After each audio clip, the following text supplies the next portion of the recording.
Handphone apa Quran? Nah, dari semua 5 jari, jempol ngomong, jari telunjuk ngomong, jari tengah ngomong, jari manis ngomong, kelingking nggak ngomong, kelingking cuma diam. Karena diamnya kelingking, karena itulah Rasulullah memilih memasukkan cincinnya, khatamnya pada jari kelingking, karena kelingking diam, enggak banyak ngomong.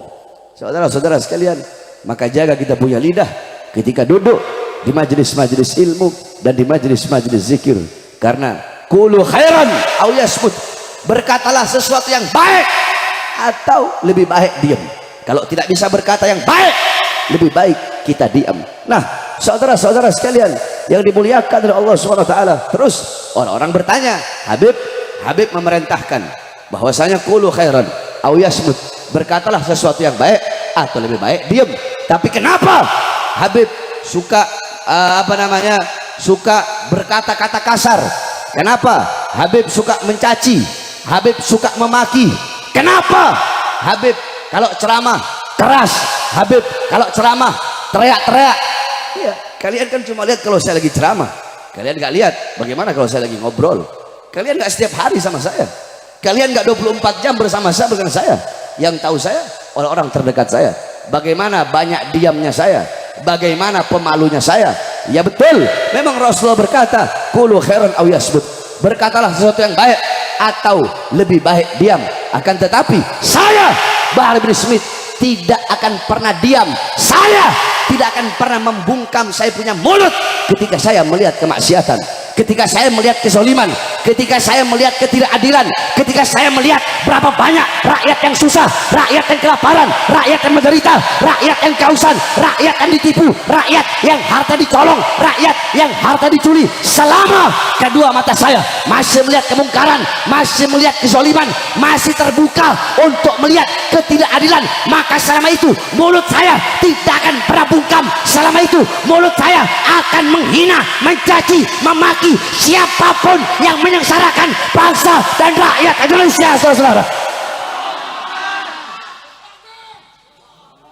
saya emang lebih banyak diemnya, tapi kalau lagi ceramah nggak ada istilah masa ceramah diem kayak ikan mas koi diem gitu. Oleh karenanya duduk di majelis ilmu jangan banyak bicara ya. Jaga kita punya akhlak, jaga kita punya adab, jangan hanya modal ilmu saja. Lau kana fil ilm min dunil khuluq syarafun lakana asyrafu khalqillahi iblis. Kalau cuma modal ilmu seseorang bisa jadi mulia, kalau cuma modal ilmu agama atau ilmu dunia orang itu bisa jadi mulia. Cuma modal ilmu, nggak ada akhlak, nggak ada adab, nggak ada budi pekerti, cuma modal ilmu seseorang bisa menjadi mulia. Maka makhluk yang paling mulia adalah iblis. Saudara-saudara, sepinter-pinternya kita, iblis masih lebih pintar dari kita. Sebanyak-banyaknya ibadah kita, iblis lebih banyak ibadahnya dari kita.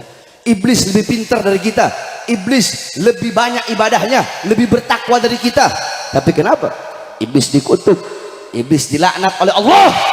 Karena iblis tidak punya adab, karena iblis tidak punya akhlak. Ketika Allah memerintahkan untuk sujud, iblis tidak mau sujud. Pembangkangan itu merupakan pelanggaran akhlak. Pembangkangan itu merupakan tiada adab, itu merupakan tiada akhlak.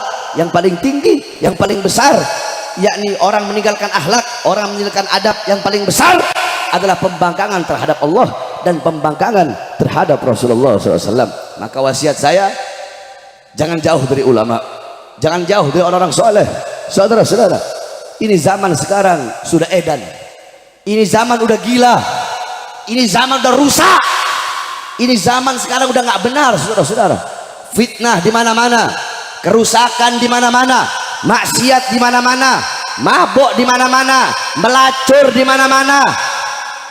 SD zina, SMP zina, SMA, anak-anak SMA melahirkan di dalam sekolahnya, anak SMA melahirkan di dalam kelasnya. Anak-anak kecil tidak kenal siapa Tuhannya.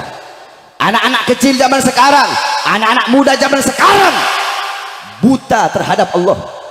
Tanya sifat wajib, mereka nggak kenal. Sifat wajib bagi Allah sifat mustahil bagi Allah, sifat jaiz bagi Allah. Tanya fikih, bodoh tauhid, buta terhadap tauhid, buta terhadap fikih, buta terhadap hukum-hukum Islam, tidak kenal siapa nabinya, tidak kenal siapa malaikat-malaikat Allah. Anak-anak zaman sekarang beda dengan kita orang. Dulu kita orang masih kecil, kita belajar sifat 20, kita belajar ilmu fikih, kita belajar ilmu hadis, kita belajar Al-Quran. Anak-anak zaman sekarang, saudara-saudara, lato-lato.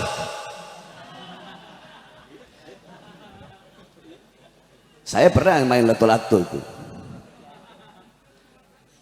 Pagi, siang, sore, malam sibuk dengan handphone. Ayo saya tanya ibu-ibu, jawab yang keras. Anak-anak ibu, putra-putri ibu di rumah lebih banyak pegang handphone apa pegang Quran? Jawab ibu-ibu yang keras. Handphone apa Quran? Suaminya ibu-ibu lebih banyak pegang handphone apa Quran?